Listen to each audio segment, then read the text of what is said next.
ये विदेशी कंपनियों का बहिष्कार तभी हो सकता है जब आप अपने अपने घर का टेलीविजन बंद कर दें। क्यों? क्योंकि विदेशी कंपनियों की जितनी जाहिरात है वो टेलीविजन के माध्यम से है, और रात दिन हमको ये जाहिरात सुना सुना के वो सामान खरीदवाते हैं। हम टेलीविजन क्यों देखते हैं? कई बार मैं लोगों से ये प्रश्न करता हूं कि टेलीविजन क्यों देख रहे हैं, काहे को एंटीना लगाया है, काहे को डिश एंटीना लगाया है, और जिनके घर में डिश एंटीना नहीं उन्होंने केबल कनेक्शन ले लिया है, सब एक ही जवाब देते हैं, राजीव भाई मनोरंजन करना।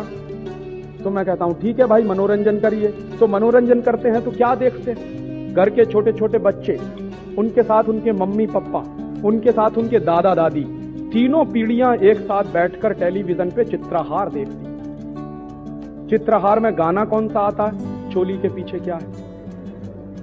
हंसिए मत, इसको गंभीरता से सुनिए, चीज बड़ी है मस्त मस्त। और कभी कभी मैं आपसे पूछूं, अगर दिल पे हाथ रख के बताइए कि चोली के पीछे क्या है, ये गाना आपका मनोरंजन करता,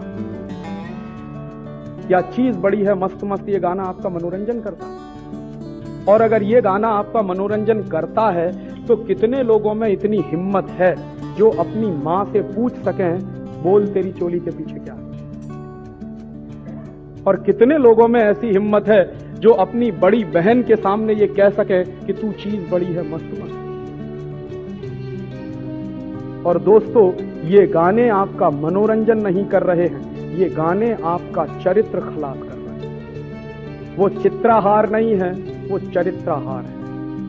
और जिसको मनोरंजन के नाम पर आपने अपने घर में बुला लिया है, ये टेलीविजन आपका मनोरंजन नहीं कर रहा है, आपके मन में एक अजीब तरह की वल्गैरिटी और ऑब्सिनिटी को जन्म दे रहा है। और दुनिया में दो बहुत खतरनाक होती हैं। एक बीमारी होती है जिसको सेक्स की वल्गैरिटी मैं कहता हूं। रात दिन ये टेलीविजन आपको जो कुछ दिखाता है वो सेक्स की वल्गैरिटी है।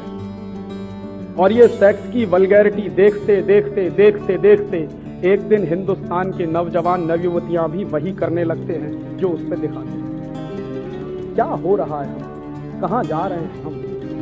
इस भारतीय समाज में, भारतीय संस्कृति में बचपन से हमको सिखाया जाता है, if character is lost everything is lost, if wealth is lost nothing is lost, if health is lost something is lost, but if character is lost everything is lost. तो ये जो कुछ आप टेलीविजन पर देख रहे हैं वो आपके चरित्र को बर्बाद करने की एक साजिश है। और ये साजिश किसने बनाई है?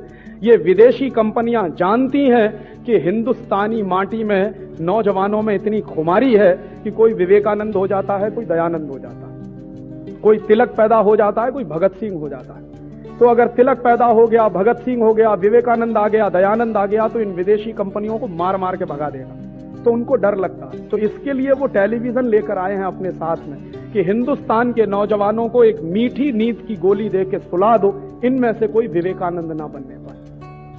और आपके सामने आदर्श क्या रखा जाता है?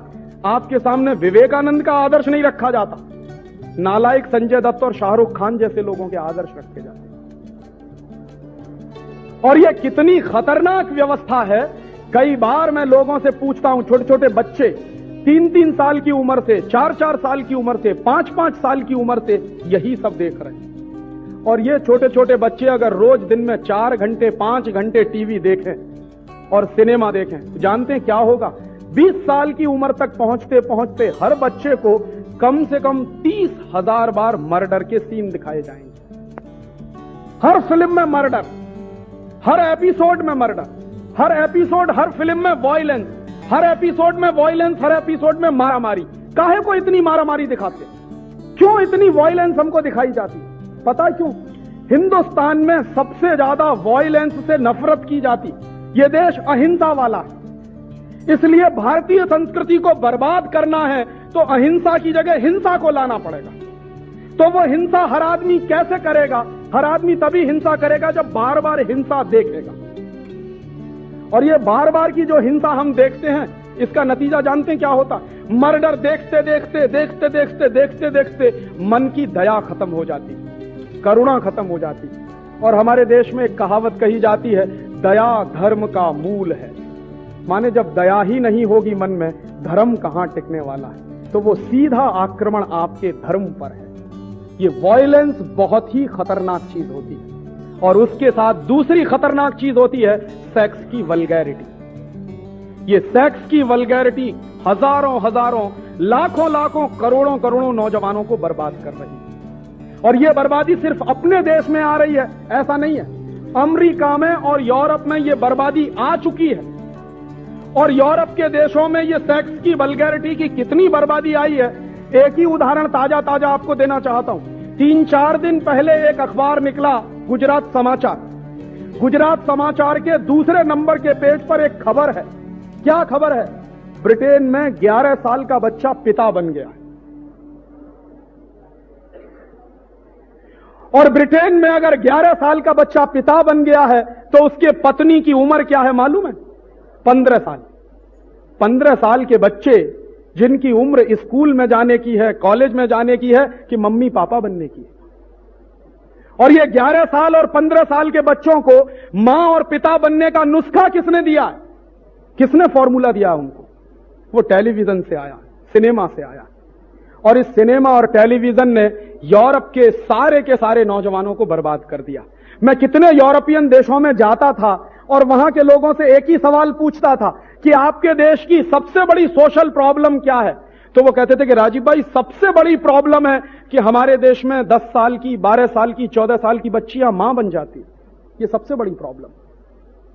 और शादी करने की उम्र आते आते कोई लड़की 10 बार अबॉर्शन कराती है, कोई 15 बार कराती है। ये उनकी प्रॉब्लम है। वर्जिनिटी क्या होती है ये उनको नहीं मालूम है। क्यों नहीं मालूम है?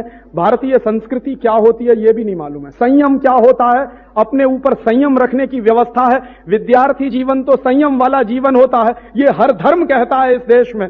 इसलिए विद्यार्थियों को गुरुकुल में जाना पड़ता था ताकि 25 साल तक संयम के साथ आप शिक्षा ग्रहण करिए। वो संस्कृति उनको नहीं आती। और उसके बाद आज उनके यहां प्रॉब्लम इतनी जबरदस्त हो गई है कि बिना शादी के पैदा होने वाले बच्चों को रखें कहां? तो बिना शादी के पैदा होने वाले बच्चों को रखने के लिए ही उनके देशों में कॉन्वेंट स्कूल खोले गए। कॉन्वेंट स्कूलों में यूरोप में कौन बच्चे पढ़ते हैं जिनके मम्मी पापा का पता नहीं है?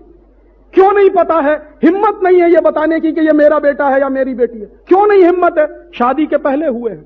क्यों हो गए हैं शादी के पहले? टेलीविजन पे जो कुछ देखते थे, सिनेमा में जो कुछ देखते थे वही किया फिर अपने जीवन में। और अब वही वल्गैरिटी अमेरिका में कितनी जबरदस्त आई है। अमेरिका में एक कमीशन बिठाया हुआ है, उस कमीशन में 2 चेयरमैन हैं। दोनों सौभाग्य से एक बार मेरे दोस्त बने थे, 4 साल पहले की बात है। मैं एक बार एक इंटरनेशनल कॉन्फ्रेंस में गया था, बॉन में, फिर फ्रैंकफर्ट में। वहां मेरी उनसे मुलाकात हुई। अभी वो दोनों व्यक्ति अमेरिका की सरकार के एक कमीशन के चेयरमैन हैं। वो कमीशन कर क्या रहा? कमीशन को जिम्मेदारी दी गई है कि पिछले 35 साल में टेलीविजन से अमेरिका में क्या नुकसान हुए हैं इसका अध्ययन करो। तो कमीशन की पहली रिपोर्ट आई है। वो रिपोर्ट क्या कह रही है? 90 million American youths are spoiled due to television and cinema. 9 crore अमेरिकी नौजवान बर्बाद हो गए हैं टेलीविजन और सिनेमा देखकर। 9 करोड़। अमेरिका की कुल आबादी कितनी है? 27 करोड़। 27 करोड़ आबादी में से 9 करोड़ बिल्कुल बर्बाद हो चुके हैं। और उन 9 करोड़ बच्चों की बर्बादी कितनी है? हर पहला और दूसरा बच्चा सीजोफ्रेनिक हो गया, पागल हो गया।